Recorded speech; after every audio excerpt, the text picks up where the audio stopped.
2 साल पहले माननीय मुख्यमंत्री हरियाणा ने एक विज़न दिया कि जो हम सर्विसेज और स्कीम्स जो हम देते हैं एक आम नागरिक को, तो उसके अंदर ये कोशिश की जाए कि सिटीज़न को बार बार विभिन्न कार्यालयों में चक्कर ना लगाना पड़े।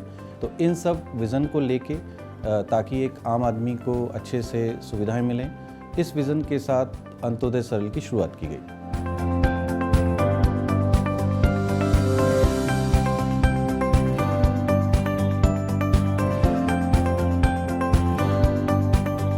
मुख्यमंत्री जी के जो ऑफिस के अंदर एक डिजिटल हरियाणा सेल की स्थापना की गई, जिसके अंदर पब्लिक पॉलिसी और आईटी डोमेन के एक्सपर्ट्स थे और एक पूरी इसके अंदर स्ट्रैटेजी बनाई गई, जिसके तहत एक ऑनलाइन प्लेटफॉर्म बनाया गया, जिसके अंदर लगभग 37 डिफरेंट जो गवर्नमेंट डिपार्टमेंट्स हैं उन लोगों ने मिलकर काम किया और 500 के करीब स्कीम्स और सर्विसेज को एक सिंगल यूनिफाइड अंत्योदय सरल प्लेटफॉर्म के ऊपर लाया गया। सरल सेवा पोर्टल का माध्यम आने के बाद सिटीजन एक ही जगह पे सभी सर्विसेज का अवेल कर सकता है।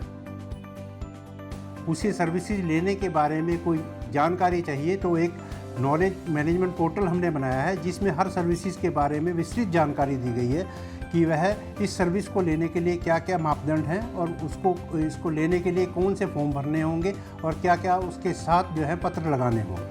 हर कोई क्योंकि वेबसाइट पे नहीं आ सकता, तो उसके लिए जिला स्तर पे, उपमंडल स्तर पे और सब तहसील स्तर पे 115 जो केंद्र हैं उनकी स्थापना की गई, अंत्योदय सरल केंद्र की। सिटीज़न सबसे पहले सरल केंद्र में आता है और अपने डॉक्यूमेंट्स वेरीफाई करवाता है। डॉक्यूमेंट वेरिफिकेशन के बाद उसको एक टोकन अलॉट कर दिया जाता है।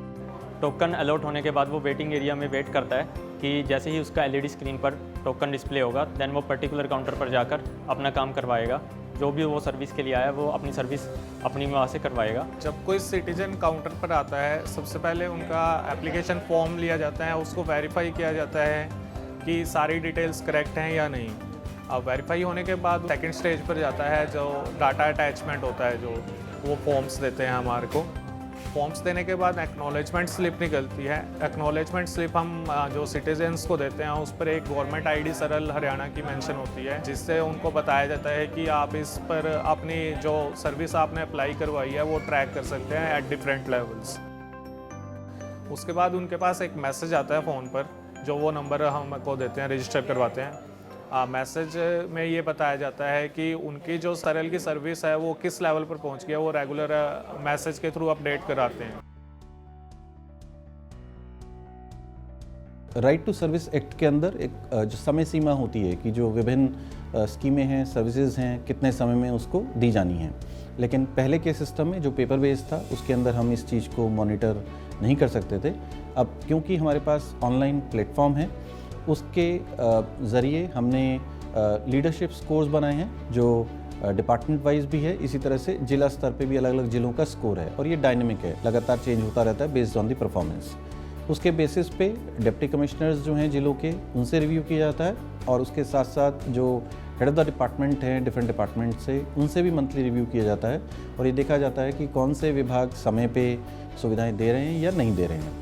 तो हमने देखा कि बहुत सारे ऐसे डिपार्टमेंट्स हैं जिन्होंने पिछले लगभग 1-1.5 साल में अपना स्कोर काफ़ी इम्प्रूव किया है।